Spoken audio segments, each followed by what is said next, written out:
በጆርጂያ እኩለ ሌሊት ላይ የቀድሞ የባህር ኃይል ልዩ ኃይል አባላት ማይክል እና ራስል ከራስል ወንድም ከሆነው ከቀድሞ ፖሊስ ጌብ ጋር ስለ ቀጣይ ስራቸው እየተወያዩ ነው። ከአንድ ባንክ ውስጥ ስለ አይሁዳዊ ራሽያዊ ማፊያ አለቃ ጠቃሚ መረጃ የያዘ አንድ ሳጥን መስረቅ አለባቸው። ለዚህም ለሙስና ተባባሪ የሆኑ ፖሊሶች እርዳታ እንደሚያስፈልጋቸው ተስማምተው ቆይተውም እቅድ ለማውጣት ከፖሊስ መኮንኖች ማርከስና ፍራንኮ ጋር ይገናኛሉ። በዚህ መሃል የራሽያ ማፊያ የሆነችው አይሪና የቅርብ ሰለባዎቻቸውን በመኪናቸው ጀርባ ውስጥ ከጫኑ ሁለት ሰዎች ጋር ትገናኛለች። ተጎጂዎቹ ክፉኛ ተሰቃይቶ የነበረ ሲሆን አንደኛው ወንጀለኛም ሁሉንም ጥርሶቻቸውን የያዘ ቦርሳ ለአሪና አሳይቷት ጥርሳቸውም ጀርባ ውስጥ ተጥሎም ይቆለፍባቸዋል። ከሁለት ሳምንታት በኋላ ቡድኑ ራስል በሚያሽከረክረው ቫን ውስጥ መሳሪያቸውንና ጭንብላቸውንም ያዘጋጃሉ። ራስል ጥግ ላይ ሲቆም አራቱ ወደ ባንኩ በመሮጥ ዘለው በመግባት ጠባቂዎቹን ከመጣላቸው በፊትም ወደ አየርም ይተኩሳሉ። ደወሉ አስቀድሞ እየጮኸ ስለሆነ ፖሊሶች ከመምጣታቸው በፊት ስራውን ለመጨረስ 3 ደቂቃ ብቻ ነው ያላቸው። ጌብም የባንክ ስራ አስኪያጁ ለማምለስ ሲሞክር አይቶ ይዞት ከዚያም እንዲተባበራቸው ለማስገደድ የቤቱንና የቤተሰቡን ፎቶም ያሳዩታል። ስራ አስኪያጁን ወደ ካዝናው ወስደው የሚፈልጉትን ቁጥርም አሳይተውት ሰውየው ቁልፎቹን አውጥቶ ሲከፍት ማይክል ገፍቶ ሳጥኑንም ራሱ ይከፍተዋል። ጌብ በአቅራቢያው የተከመረ ገንዘብ አይቶ ሳጥኑን ከመጨመራቸው በፊት ጥቂቱን በከረጢቱ ውስጥ ጨምሮ ሲወጡ የካዝናውን በር ቆልፈው ቁልፉን ለስራ አስኪያጁ ወረወሩለት። ጌብ ቀድሞ ከባንክ ወጥቶ መኪና ውስጥ ተደብቆ ራስል ደግሞ የፖሊስ መገናኛን እየጠለፈ ስለሆነ የሚሄድበትን መንገድም እየመራው ሌሎቹ 3ቱ ሲወጡ ማይክል በበሩ ላይ 2 ቦምቦችም አድርጎ ሰዎችም ወደ ካዝናው ይሮጣሉ።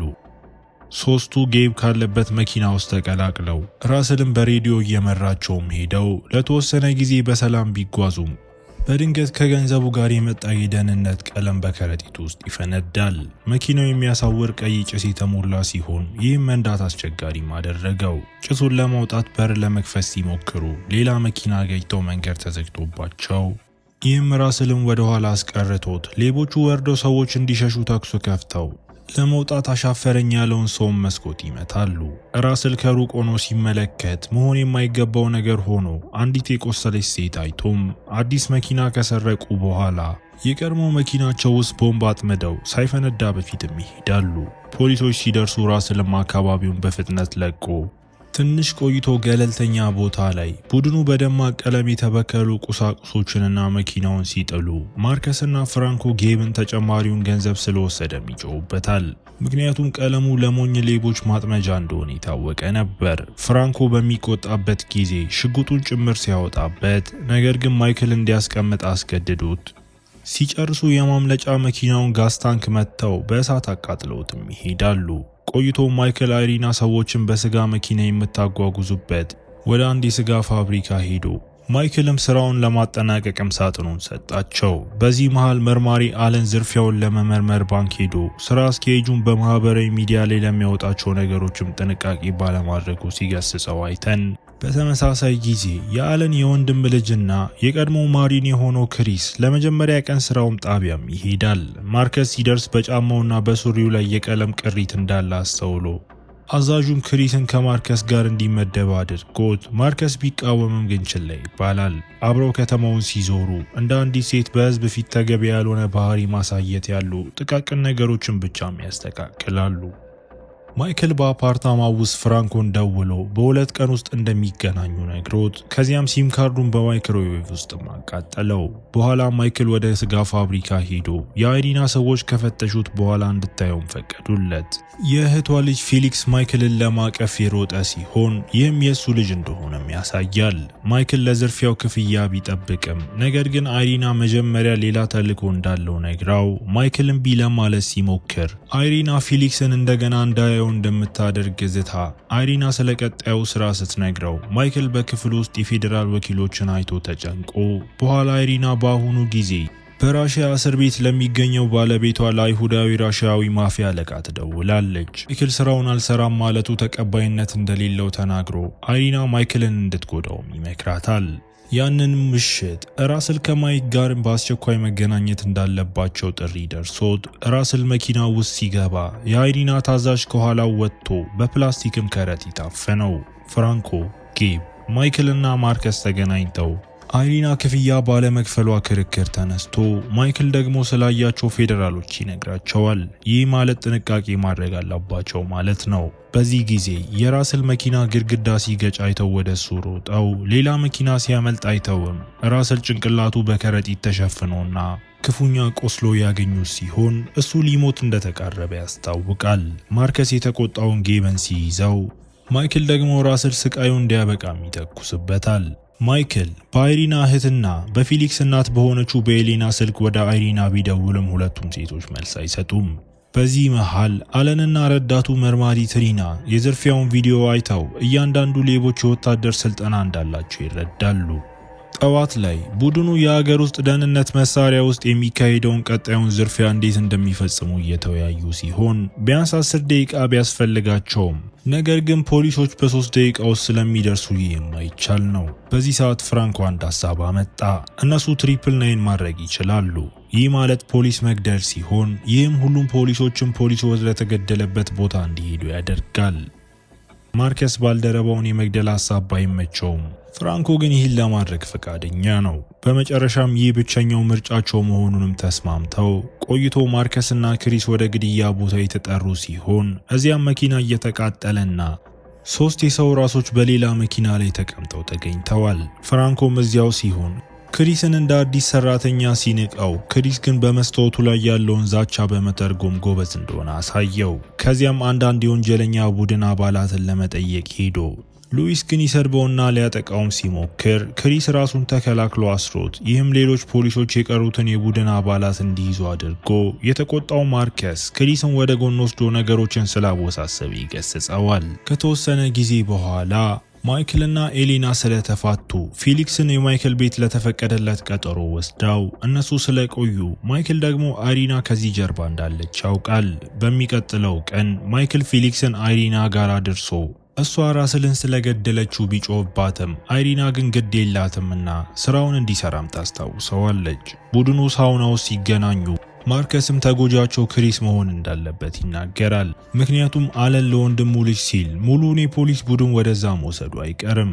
ወደ ቤት ሲሄዱ ጌብ ምንም ያላደረገን ንጹህ ሰው የመግደል ሀሳብ እንደማይመቸው ተናግሮ እቅዱ እንዲቀየር ቢለምናቸውም ማይክል ተቆጥቶ ሌላ አማራጭ እንደሌላቸው ነግሮት ከዚያም ጌብን ከመኪናው ይገፋዋል። በሚቀጥለው ቀን አለን ዮሲፕ ስራ ውስጥ ካለች ሴት ጋር ተገናኝቶ የገንዘብ ጉቦ ሲሰጣት ሊያ የምትባል ሴት ፍቅረኛዋ የባንክ ዝርፊያ እንደፈጸመ ሚስጥር እንደተናገረች ይረዳል። ማርከስና ክሪስ ወደ ወንጀለኞች መንደር ገብተው ማርከስ መረጃዎችን ለመሰብሰብ ከአካባቢው ሰዎች ጋር ሲነጋገር፣ ክሪስ ደግሞ 2 ወጣቶችን ወደ ትምህርት ቤት እንዲመለሱ መከራቸው። ከዚያም ተርማይት የተባለውን ዋና ተጠርጣሪ በሚስጥር ይከተላሉ።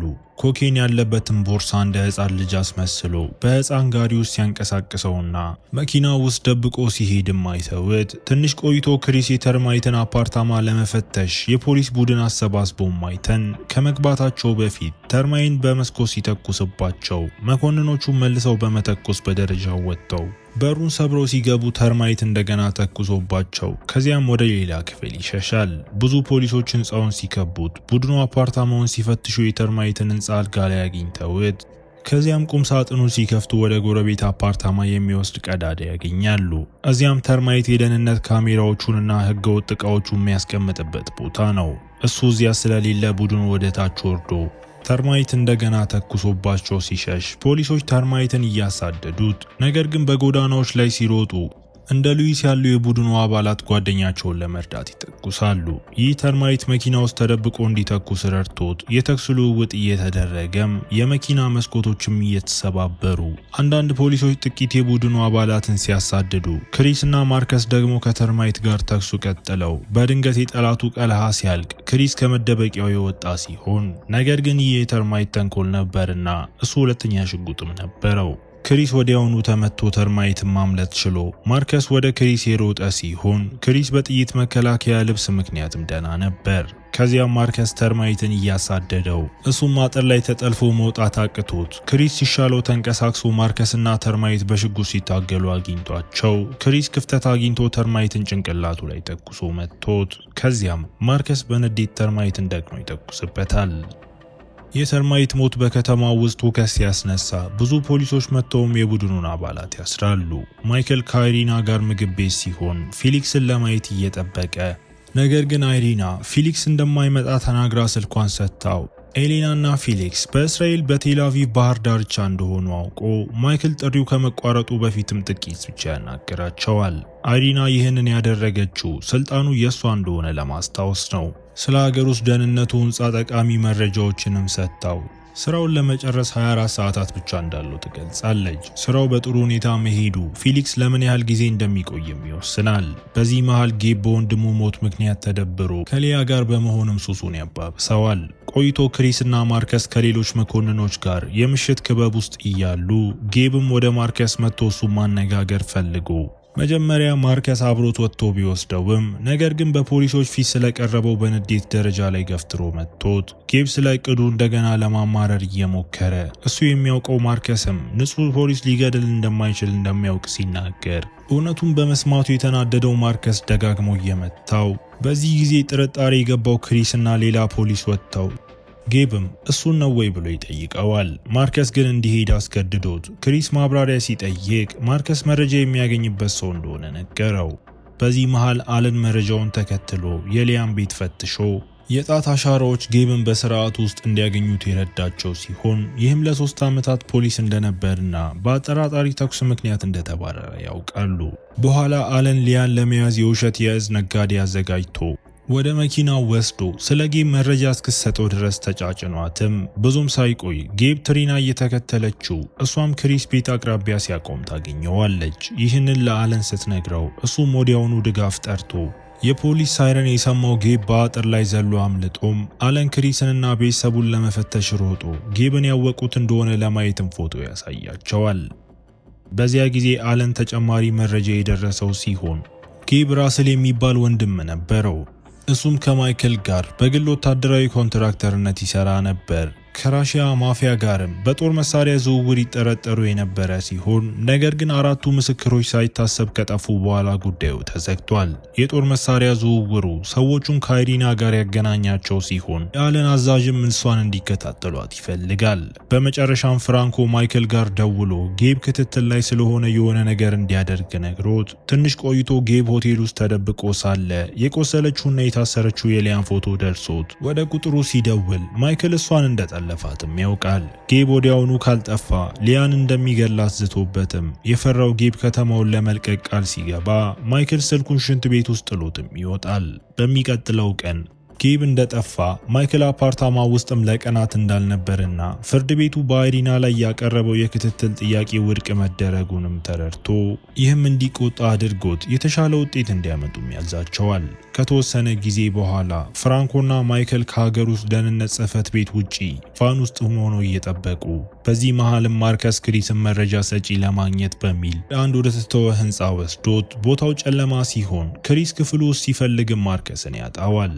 ክሪስ ጓደኛውን ሲፈልግ ሉዊስ ሽጉጥ ይዞ ወደ ህንፃው ገብቶ ማይተን በሌላ ክፍል ውስጥ ማርከስ በጥፋተኝነት ስሜት ውስጥ ሲሆን ክሪስ ፍለጋውን ቀጥሎ በድንገት ጌብን አግኝቶት ጌብ እቅዱን ለማብራራት ሲሞክር ክሪስ ግን ሽጉጡን እንዲያወርድም ይጮህበታል። በዚያን ጊዜ ሉዊስ አግኝቷቸው ጌብም ለክሪስ በጊዜ ማስጠንቀቆት፣ በዚህም ክሪስ ሉዊስ ተኩስ ከመክፈቱ በፊት ተደበቀ። ሉዊስ ተኩሶ በመስኮት በኩል አምልጦም ክሪስ ወጥቶ ጌብ አንገቱ ላይ እንደተመታም አይቶ ስለዚህ ማርከስን እየጠራ ድጋፍም ይጠይቀዋል። ማርከስ ደርሶ የሆነውን ተረድቶም ሁለቱንም ለመግደል ሽጉጡን ሲያዘጋጅ ጌብ ይህንን አይቶ ተኩሱ ከፍቶ ማርከስና ጌብ በተመሳሳይ ጊዜ ይተኩሳሉ። ክሪስ ጌብን ተኩሶ ከጨረሰው በኋላ ማርከስን ሲያየው ደግሞ ብዙም ጊዜም አልቀረውም። ከዚያም ክሪስ እንደገና ወደ ጣቢያ ደውሎ 999 መሆኑንም ያሳውቃል። ብዙም ሳይቆይ ማይክልና ፍራንኮ በፖሊስ መገናኛው 999 ይሰሙና እቅዳቸውን ይቀጥላሉ። ቫኑ ወደ መግቢያው ወስደው ሊያስቆማቸው የሞከረውን ዘበኛ መታወት፣ ከዚያም ከሃዲዱ ጋር አስረውት ከአይሪና በተሰጣቸው ሚስጥራዊ ቁጥርም ወደ ውስጥ ገብተው በሁለት ተጨማሪ ዘበኞች ላይ የኤሌክትሪክ ሾክ ጥይት በመተኮስ ጥለዋቸው እነዚህንም ሰዎች አስረው ፈንጂዎችንም ያዘጋጃሉ። በዚህ መሃል አለን ክሪስ 999 ማለቱን ሰምቶ አደጋ ላይ እንደሆነ አስበው ጣቢያውን በሙሉ በማንቀሳቀስ ራሱም እንደ እብድ እየነዳ ይሄዳል። ስለ ዝርፊያው ጥሪ ቢደርሰውም ቅድሚያ የሚሰጠው ለክሪስ ስለሆነ መንዳቱን ቀጥሎ ጥሪው ስላልቆመም አለን ትንሽ ቡድን ወደ ዝርፊያው ቦታ እንዲሄድም ላካቸው። ወደ ማይክልና ፍራንኮ ስንመለስ በዘበኞቹ አካል ላይ ፈንጂዎችን አድርገው እንደ መከላከያ በመጠቀም በህንፃው ውስጥ ይንቀሳቀሳሉ። ሌሎች ዘበኞች ቢያዩአቸውም አንዲት ጥይት ፈንጂውን ሊያፈነዳው ስለሚችል ምንም ማድረግ አይችሉም። ሁለቱ ዘበኞቹን እንዲተባበሩ አስገድደዋቸው የምራቸውን መሆኑን ለማሳየትም የአንደኛዋን ታጋች እግርም አፈንድተውት የፈራው ዘበኛ ካዝናው በጊዜ የተቆለፈ ስለሆነ መክፈት እንደማይችሉ ነግሯቸው ሁለቱ በበሩ ላይ ፈንጂ ተጠቅመው ወደ ውስጥ ይገባሉ። ማይክል የሚፈልጉትን ሳጥን ሲከፍት ፍራንኮ በሬዲዮ ፖሊስ እየመጣባቸው እንደሆነ ይሰማል። ይህ ማለት ለመጨረስ 7 ደቂቃ አላቸው ማለት ነው። እንደ እድል ሆኖ ሳጥኑ በፍጥነት ተከፍቶ የሚፈልጉትን ይዘው ከታጋቾቹ ጋር ወጥተው በአቅራቢያው ያለ የልዩ ኃይል ቡድን ማይክልና ፍራንኮ ቫን ውስጥ ሲገቡ አይተው ከታጋቾቹ እስኪርቁ ጠብቀውም ተኩስ ይከፍቱባቸዋል። ሁለቱ ቢቆስሉ ማምለጥ ችለው እንደ መሸፈኛም ፍራንኮ ለአለቃው ደውሎ ስለ 999 እንደሰማና በቅርቡ እዚያ እንደሚደርስም ነገረው። በተተወው ህንፃ ውስጥ ማርከስን ወደ ሆስፒታል ለመውሰድ ሄሊኮፕተር ደርሶ አለን ደርሶ ወዲያውኑ የወንድሙን ልጅ ፈትሾ ሙሉ ታሪኩን ሰምቶ ሉዊስ በልዩ ኃይል እንደተከበበም ይረዳል። ክሪስ ጌብን ከጥቂት ቀናት በፊት ክበብ ውስጥ አይቶት እንደነበር ተናግሮ ፍራንኮ ለምርመራው ለመርዳት ሲመጣ አለን ግን እሱ ሲያነክስ አይቶት ይጠራጠረዋል። ምሽት ላይ ማይክል ከአይሪና ጋር ተገናኝቶ የተሰረቀውን ሳጥን ሲሰጣት እሷም ከባንክ በተሰረቀ ቁልፍም ከፍታው ማይክል ልጁን ለማየት ሲጮህባትም ይህም ጠባቂዎቿ እርምጃ እንዲወስዱ ሲያደርግ ማይክል አንዱን ሰው መጥቶ ጥሎት መኪናውን ሲፈትሽ ግን ባዶ እንደሆነ አወቀ። ሌላኛው ዘበኛ መጥቶ ጥሎትም እጁን ረግጦትም ጆሮ አጠገብ ተኩሶበት ይህም ለጊዜው መስማት እንዳይችል አደረገው። አይሪና ማይክልን መግደል እንደምትፈልግ ነገር ግን ኤሌናና ፌሊክስ መቼም ይቅር እንደማይሏት ታውቃለች። ገንዘቡን ይዞ እንዲሄድና ፌሊክስን ዳግመኛ እንዳያዩን ከልክለው በዚህ ጊዜ ማይክል ለልጁ ስጦታ አምጥቶ ስለነበር አይሪና ከአባቱ እንደ ስንብት ስጦታ ለፌሊክስ ለመስጠትም ተስማምታ እሷና ሰዎቿ ሲሄዱ ማይክል ስጦታው ውስጥ የተደበቀውን የመጨረሻውን ፈንጂ አፈንድቶት ይህም የአይሪናን መኪናም ያጋያታል። እሱም ሲሄድ ሁሉም መሞታቸውን ለማረጋገጥ በሚቃጠለው መኪና አጠገብም አለፈ። ሆስፒታል ውስጥ አንድ ፖሊስ ለክሪስ ሉዊስ በልዩ ኃይል እንደተገደለ ነግሮት ክሪስ የሉዊስን እቃዎች ለመፈተሽ ሄዶ የተተወውን ህንፃ አድራሻና ሰዓት የያዘ ማስታወሻ አግኝቶም ይህም ሉዊስ ክሪስን ለመግደል እዚያ እንደነበረ ማረጋገጠለት። ከጥቂት ጊዜ በኋላ ማይክልን አንድ ፖሊስ ያስቆመው ሲሆን ነገር ግን እሱ ፍራንኮ ነበር። ማይክል አይሪና በመጨረሻ እንደከፈለቻቸው አረጋግጦለት ፍራንኮ ደግሞ ማርከስ በህይወት እንዳለ ተናግሮ ነገር ግን ሊያን እንደገደላት እሱንም እንደሚገለውም ይምላል። በድንገት ፍራንኮ ሽጉጡን አውጥቶ ማይክልን 3 ጊዜ ተኩሶበት ይገለውና ገንዘቡንም በሙሉ ለራሱም ወሰደው። በሚቀጥለው ቀን ክሪስ ወደ ወንጀለኞች መንደር ሄዶ ማርከስ በተመታበት ቀን ከሉዊስ ጋር ሲነጋገር እንደታየም ተረዳ። ከዚያም ክሪስ አለንን ለማየት ሄዶ ማርከስ እሱን ለመግደል እቅድ እንዳወጣ ሲገምት አለን የተስማማ ሲሆን ነገር ግን ማስረጃ ስለሌላቸው ብዙም ማድረግ አይችሉም። ቆይቶ አለን የሊያ አስክሬን እንደተገኘ ጥሪ ደርሶት ለክሪስ አዲሱ ግምቱንም እየነገረው ከዘራፊዎቹ 4ኛው ሰው ማስረጃዎችን የሚያጠፋ ሙሰኛ ፖሊስ ነው በማለት ገመተ። አለን ወደ ትሪና ደውሎ የሊያን አስክሬን የትኛው መኮንን እንዳገኘው እንድታጣራም አደረጋት። በዚህ መሃል ክሪስ ሆስፒታል ውስጥ ራሱን ሳያውቅ ያለውን ማርከስን ለመሳደብ ጎብኝቶት በዚያን ጊዜ ፍራንኮ ገብቶ ጣቢያ ሄዶ ሙሉ ቃል መስጠት እንዳለባቸው ነገረው። ሁለቱ በሊፍት ውስጥ ገብተው ክሪስም ከአለን ጥሪ ደርሶት እሱም ፍራንኮ ሙሰኛ እንደሆነ ነግሮት ክሪስም ባለቤቱ እንደደወለችለት አስመስሎ በፍጥነት ስልኩን ዘግቶት መኪና ማቆሚያው ላይ ሲደርሱ ሁለቱም ወደ መኪናቸው ይለያያሉ። ፍራንኮ ወደ መኪናው እንደገባ በመስታወቱ ላይ ከረባት ተንጠልጥሎና አለን የኋላው በር ላይ ተቀምጦ ማይቶት ሁለቱም ሽጉጣቸውን አውጥቶ በተመሳሳይ ጊዜ ይተኩሳሉ። ፍራንኮ ወዲያውኑ ሲሞት አለን ደግሞ ክፉኛ ቆስሎ ክሪስ የተኩሱን ድምጽ ሰምቶ ደውሎለትም አለን ደግሞ ሲጋራ እያጨሰ ደም እየፈሰሰውም እያሳየን ውጥንቅጡ እዚህ ጋር ይጠናቀቃል። እስከ መጨረሻው አብራችሁኝ ስለነበራችሁ አመሰግናለሁ። በቀጣይ ቪዲዮ እስክንገናኝ መልካም ጊዜ